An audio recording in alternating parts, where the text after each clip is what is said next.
My sister-in-law announced she was pregnant with my husband's baby during Thanksgiving grace. 20 relatives heard every word. I sat frozen as Brenda stood up, her wine glass trembling in her hand. "Before we eat," she said, her voice cutting through our family's grateful silence, "I have something to share with everyone." The dining room fell dead quiet. 23 faces turned toward her. I'd spent 3 days cooking this perfect Thanksgiving dinner. Turkey carved to perfection. Homemade cranberry sauce. Even Grandma's stuffing recipe that took me 6 hours to get right. "I'm pregnant," Brenda continued, her eyes locked on mine. "And the father is sitting right at this table." My mother-in-law gasped. Cousin Jenny dropped her fork. 8-year-old Ethan looked confused, glancing between his mother and my husband Michael. "It's Michael's baby," Brenda said, placing her hand on her still flat stomach. "We've been together for months. I can't keep living this lie anymore." The room exploded. Voices overlapped in shocked whispers and accusations. My father-in-law slammed his hand on the table. Michael sat there, mouth open, staring at his brother's wife like she'd lost her mind. I didn't move, didn't speak. My brain processed what she'd said while my heart hammered against my ribs. Pregnant. Michael's baby. Months of lying. But something felt wrong. Terribly wrong. I stood up slowly, walked to my purse, and pulled out the manila envelope I'd been carrying for 2 weeks. The one I'd planned to give Michael privately after dinner. "That's interesting, Brenda," I said, my voice surprisingly calm. "Because this says Michael can't have children." I held up the medical report. Severe oligospermia. Diagnosed in 2019. The fertility specialist said the chances of natural conception are less than 1%. Brenda's face drained of color. The room went silent again, but this time the energy was different. Sharper. Dangerous. "That's impossible," she whispered. "Tommy," I said, turning to my brother-in-law. "Want to tell everyone why your wife really needs money so badly? Or should I?" Tommy's chair scraped against the hardwood floor as he jumped up. "Lisa, don't." "Don't what?" I asked, still holding the medical report. "Don't tell everyone that Brenda maxed out 3 credit cards gambling? That you're behind on your mortgage payments? That she spent your son's college fund at the casino?" "You're lying," Brenda snarled, but her voice shook. "Am I?" I reached into the envelope again. Bank statements. Credit card bills. Even casino loyalty card records. Should I keep going? Michael finally found his voice. "Lisa, what the hell is happening here?" I turned to my husband, the man I'd loved for 8 years, married for 5. "Good question, Michael. What is happening?" "Because according to Brenda, you've been having an affair for months. But according to Dr. Rodriguez, you're essentially sterile." "That's not true," Michael said, his face flushed. "I never touched her." "Lisa, I swear to God, I never." "We know," I interrupted. "Because you can't father children. Remember? The appointment last month? When we found out why we've been trying for 3 years with no luck." The revelation hit our family like a physical blow. My mother-in-law's hand flew to her mouth. She'd been pestering us about grandchildren for years, not knowing we'd been trying desperately, going through tests, treatments, hope followed by crushing disappointment every month. Brenda backed toward the kitchen, her eyes darting between the faces around the table. All of them staring at her now with understanding dawning in their expressions. "Ethan," my father-in-law said quietly to his grandson. "Go play in the basement, son." "But Grandpa, I want to know why everyone's mad at Mommy." "Now, Ethan." The 8-year-old reluctantly left, his footsteps echoing down the basement stairs. The second he was out of earshot, chaos erupted. "You lying little bitch," my mother-in-law hissed at Brenda. "How dare you come into my house?" "And Dorothy, please," Tommy said, stepping between them. "Let me explain." "Explain what?" my father-in-law roared. "That your wife is a pathological liar? That she just tried to destroy my son's marriage with a fabricated story about adultery and pregnancy?" "We're desperate," Tommy said, his voice breaking. "The bills, the debt. We're going to lose the house. Brenda thought if she could convince you that Michael was the father, maybe you'd help us financially. You know, for the baby. So you decided to blow up my marriage instead of just asking for help?" Michael stood up, his hands shaking with rage. You were going to let me think I cheated on my wife? Let Lisa think I betrayed her. Brenda's mask finally slipped completely. You have everything, she screamed. The perfect house, the perfect jobs, the perfect marriage. Tommy and I have nothing. Nothing. Do you know what it's like watching you two every family gathering, seeing how happy you are while we're drowning? So you thought you'd take us down with you, I said. I thought you'd understand family loyalty, she spat back. But you're just selfish. Both of you. I laughed. Actually laughed. Family loyalty? You mean like the family loyalty you showed when you came to me 6 months ago asking for money to pay Ethan's school fees, and I gave you $2,000 in cash?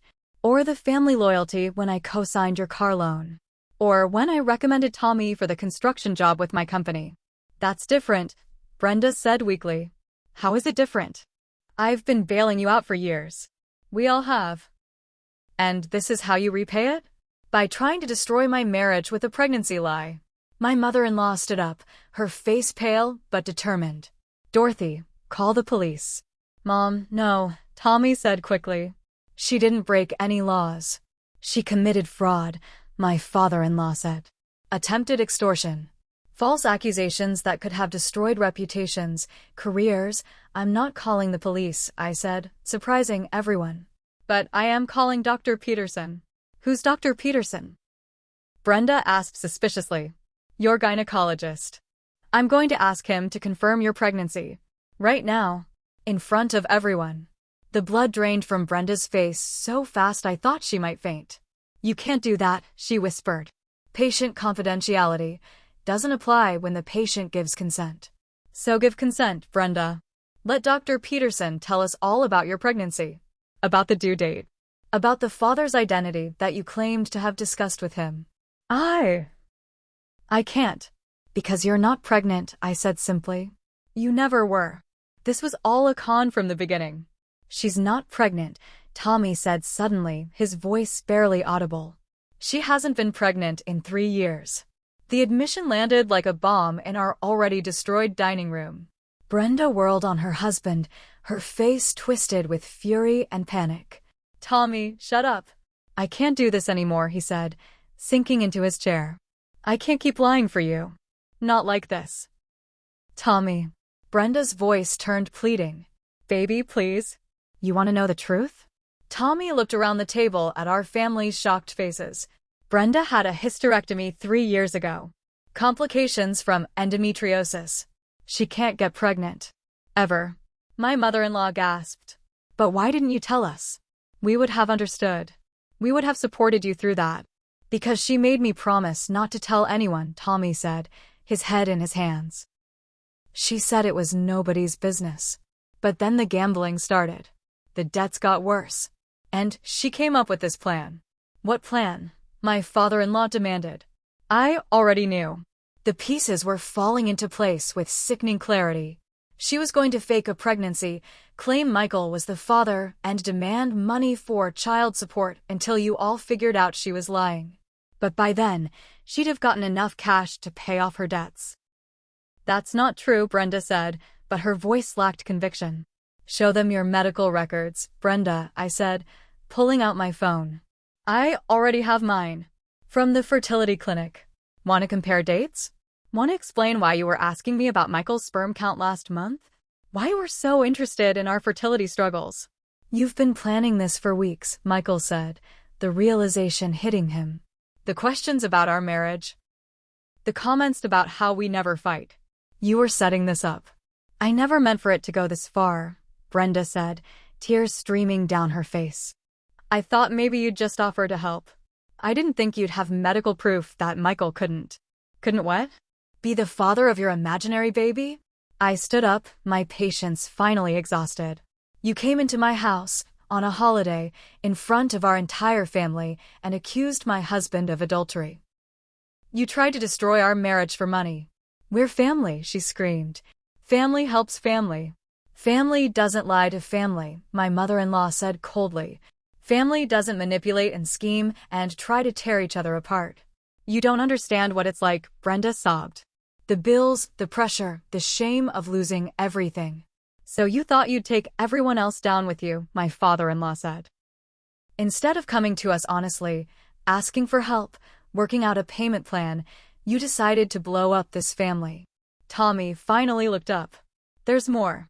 Everyone turned to him. I felt my stomach drop, wondering what other revelations were coming. The gambling isn't the only debt, he said quietly. Brenda borrowed money from some questionable people. The kind who break legs when you don't pay on time. How much? Michael asked. $45,000. The number hung in the air like a death sentence. I sat down hard, the magnitude of their deception finally clear. 45,000, my father-in-law repeated. And you thought accusing Michael of adultery and faking a pregnancy would somehow solve that. We were going to ask for monthly support, Brenda said desperately. $2,000 a month until the baby was born. Then maybe child support after that. It would have bought us time to figure something else out. Or you would have just kept escalating the lies, I said. What was the next step, Brenda? Fake a miscarriage and demand grief counseling money? Fake a custody battle? She didn't answer, which was answer enough. My phone buzzed. I glanced at it, and my blood turned to ice. Tommy, I said slowly. When you said Brenda borrowed money from questionable people, did one of them happen to be named Rodriguez? Tommy's face went white. How do you know that name? I held up my phone. Because he just texted me. Apparently, Brenda told him I'd be paying her debts. He's outside. The room erupted in panic. My mother-in-law grabbed my father-in-law's arm. Michael jumped up and looked out the front window. There's a black SUV in the driveway, he said grimly. Lisa, I'm so sorry, Brenda said, rushing toward me. I told him you were good for the money. I said you'd pay if anything happened to me. You used my name as collateral? I couldn't believe what I was hearing. You told a loan shark that I'd pay your debts? I thought this would work. I thought you'd help us, and we could pay him back, and everything would be okay. The doorbell rang. Once. Twice. Then someone started pounding on the door. Mrs. Connor, a voice called through the wood. We need to talk. My father-in-law, a Vietnam veteran who'd never backed down from anything in his 70 years, walked to the front door. Dad, don't, Michael said. This is my house, he replied firmly. Nobody threatens my family in my house. He opened the door. Two men in expensive suits stood on the porch. The older one, Rodriguez I assumed, smiled politely. Good afternoon. We're looking for Brenda Connor. We have some business to discuss. She's not available, my father-in-law said. Actually, Mr. Connor, we know she's here. And we know her sister-in-law Lisa is here too. The one who's going to help resolve this unfortunate debt situation. I never agreed to pay anything. I called out from the dining room. Rodriguez stepped inside without invitation. Mrs. Connor, your sister-in-law signed a document promising that you would guarantee her debt if she couldn't pay. She provided your address, your workplace, even your social security number. I felt like I was drowning. That's identity theft. Fraud. You can't hold me responsible for debts I didn't agree to. Unfortunately, the document she signed says otherwise. And my associates and I have found that family members are usually willing to resolve these matters quietly rather than involve law enforcement. Are you threatening us? Michael stepped protectively in front of me. I'm explaining the situation, Rodriguez said calmly. Your sister-in-law owes $45,000. Plus interest. Plus late fees. The total is now $62,000. Call the police, my mother-in-law whispered to Tommy. I wouldn't recommend that, Rodriguez said, apparently hearing her. Mrs. Brenda Connor has committed several felonies. Identity theft. Fraud. Forgery. If the police get involved, she'll be arrested. Your grandson will end up in foster care while his parents are in prison. The room went silent except for Brenda's quiet sobbing. However, Rodriguez continued, if the debt is resolved today, we can forget about the legal complications. Family harmony preserved. We don't have $62,000, Tommy said desperately. But Lisa does, Rodriguez smiled, looking at me. Successful career, good credit, owns her home outright. She can get a loan.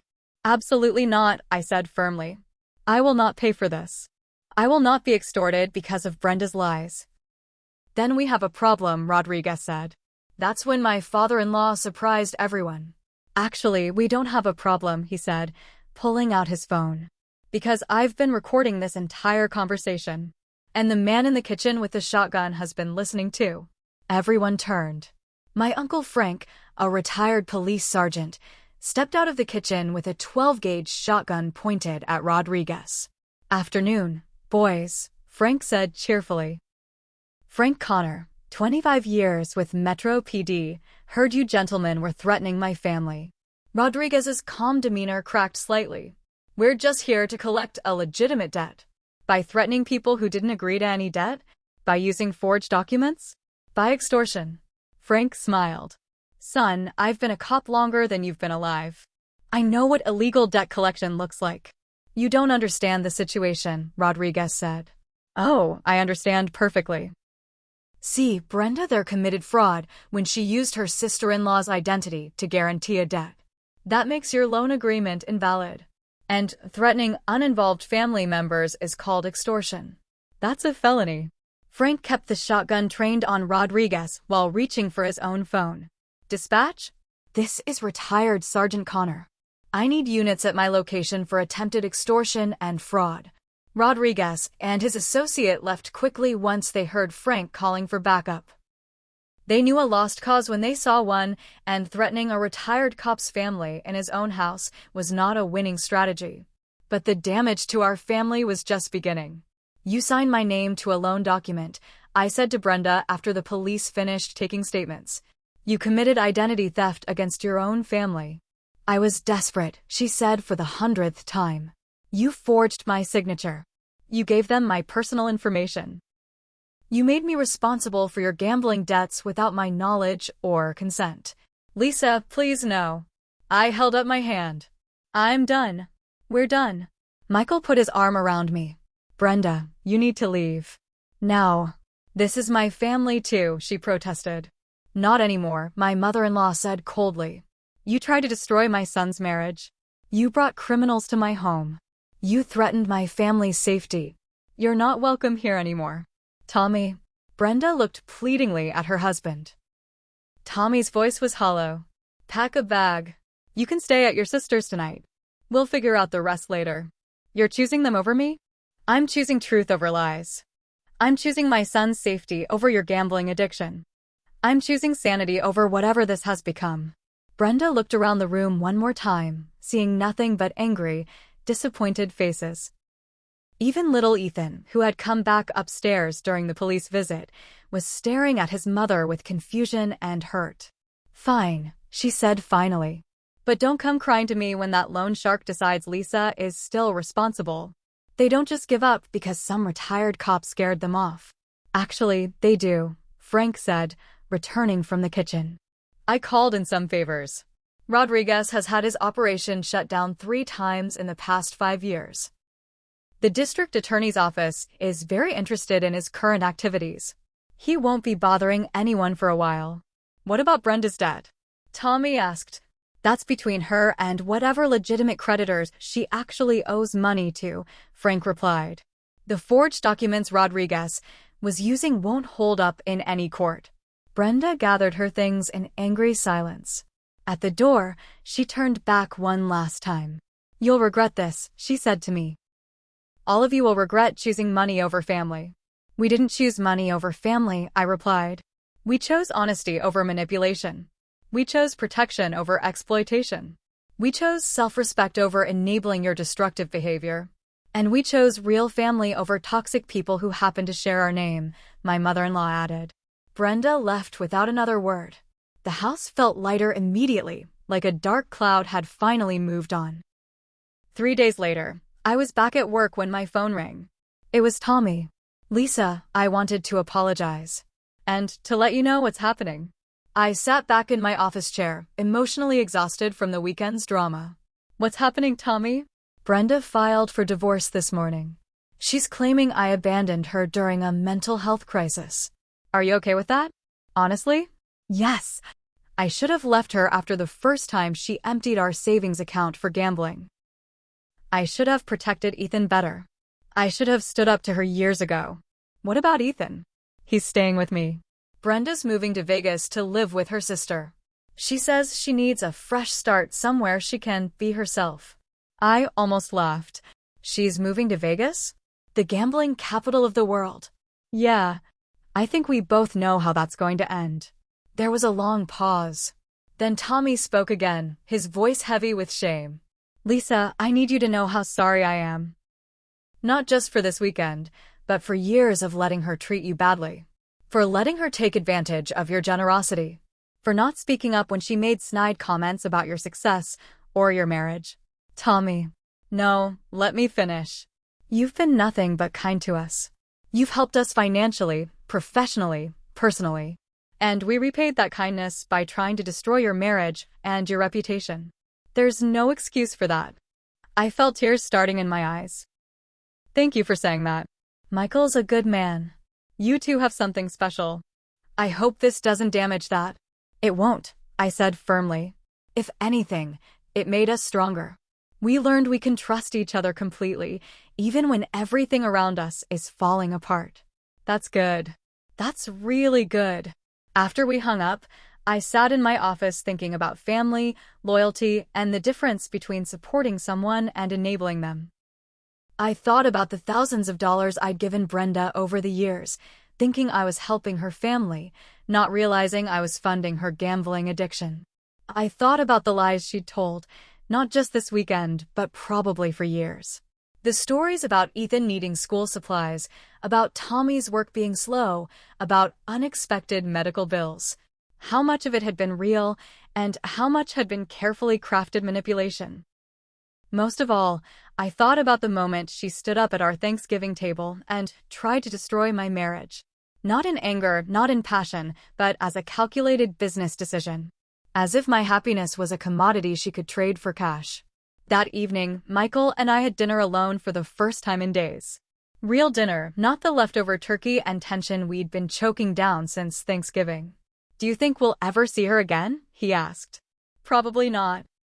And honestly, I'm okay with that. Even though she's family. I considered the question carefully. She stopped being family the moment she decided my marriage was expendable for her convenience. Family doesn't try to destroy each other. Family doesn't lie and manipulate and extort. Your parents called earlier, Michael said. They wanted to make sure you were okay. What did you tell them? The truth. That you handled a terrible situation with more grace and strength than anyone should have to. That I'm proud to be married to you. I reached across the table and took his hand. We're going to be okay, aren't we? Better than okay, he said, squeezing my fingers. We're going to be great. 2 weeks later, we got a postcard from Vegas. Just our names and address in Brenda's handwriting, with a picture of a casino on the front. No message. I threw it away without showing Michael. Some chapters of your life deserve to stay closed. 6 months later, Tommy remarried a wonderful woman named Sarah who loves Ethan like her own son. They bought a smaller house within their means and started fresh. My mother-in-law sends me flowers every Thanksgiving now, with a note that always says thank you for protecting our family. Michael and I went back to fertility treatments. We're hopeful. And sometimes, when I'm having a bad day, I remember the moment I stood up in that dining room with medical proof in my hand and refused to let someone else's lies become my reality. It's amazing how strong you can be when you stop caring about everyone else's comfort and start caring about your own truth. The best part? I never heard from Rodriguez again. Turns out retired cops have very effective networks for dealing with people who threaten their families. Family loyalty goes both ways. The people worth keeping in your life are the ones who understand that.